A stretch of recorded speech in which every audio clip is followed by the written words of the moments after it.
Now to Victoria, where the Dan Andrews government spending taxpayers' money like drunken sailors. As skynews.com.au revealed, the Victorian government is splashing more money on advertising than any other state and is dramatically outspending Australia's biggest corporations, including Woolworths, Harvey Norman and even Amazon.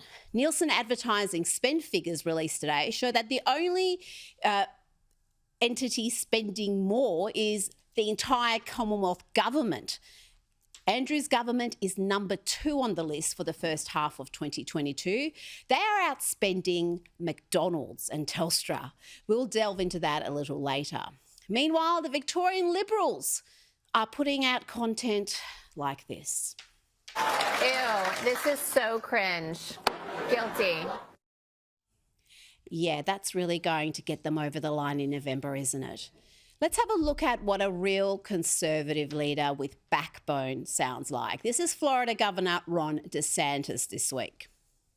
And what I've said in the state of Florida, because we've taken on woke corporations, we've taken on ESG. Obviously, in the classroom, we've battled a lot of ideologies. But what I've said is that the state of Florida is the place where woke goes to die. We are not going to let this state. We're not going to let this state descend into some type of woke dumpster fire.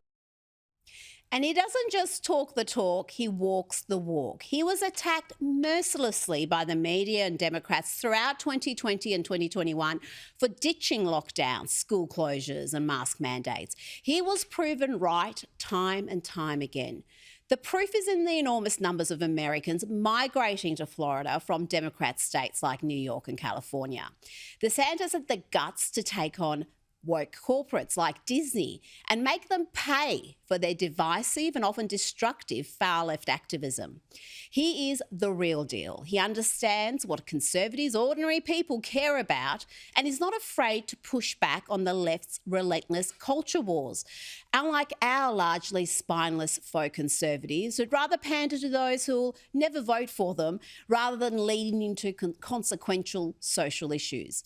When it mattered most, DeSantis stood up for freedom and the rights of the individual, including the right of children to be educated.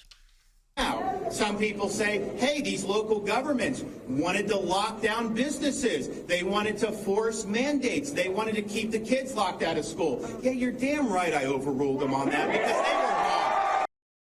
I tell you, the Republican race is down to 2. Forget about the others. It'll be Donald Trump or Ron DeSantis. May the best man win.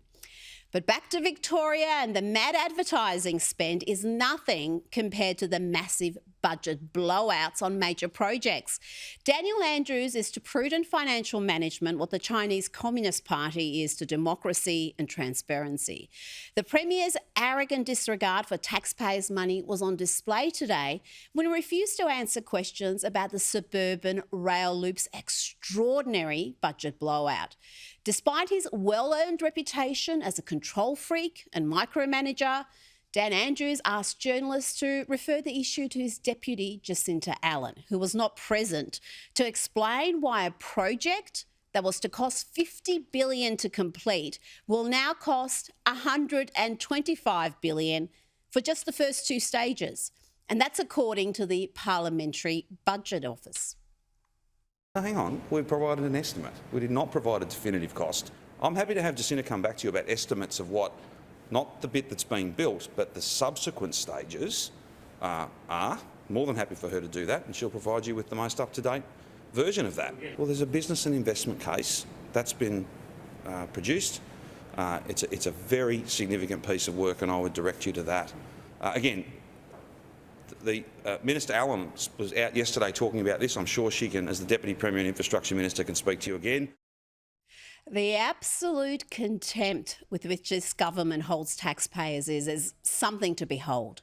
Victorians have watched the Andrews government mismanage major projects with massive, massive cost blowouts on the North East Link, Westgate Tunnel. We've got Melbourne Metro level crossing removals are absolutely blown out. Frankston and Footscray Hospital upgrades, suburban roads upgrade and the City Loop upgrade, all massively over budget. But this latest blowout is exceptional even by their low standards. A $50 billion project costing more than $125 billion.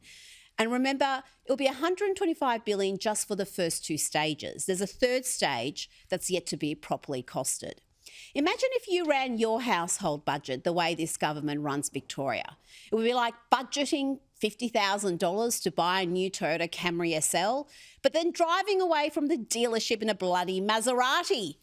Only difference is you have to pay for your own reckless financial decisions, while the Andrews government just saddles taxpayers with even more debt. The Suburban Rail Loop could cost every Victorian man, woman and child up to $20,000. For context, that's at least $35 billion more than the federal government's JobKeeper spendathon. And yet Dan Andrews wants to refer questions about costs to his underlings.